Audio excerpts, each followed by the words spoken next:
Maybe get ready with me for tutor.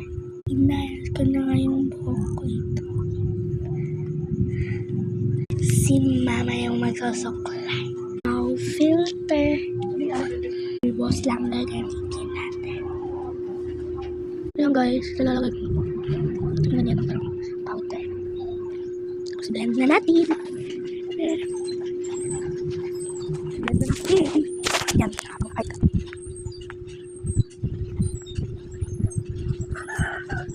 Marami kasi yung nilalagay ko kasi para halata. Uy! Hindi na natalata ang pangit-pangit.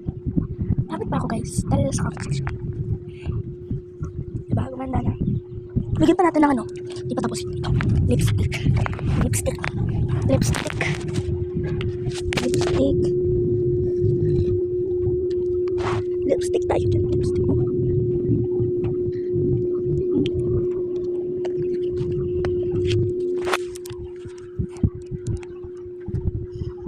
Parang Barbie. Tapos hindi ko pinapahalata yung lipstick kasi naiiyak ko. Parang nakakami ka talaga, parang saan ka pupunta? May event? Ay wala. Ayan. Yan na guys, hindi nahalata. Or na-erase ko na lahat. Maganda ba ito? Bye bye! Follow for more video.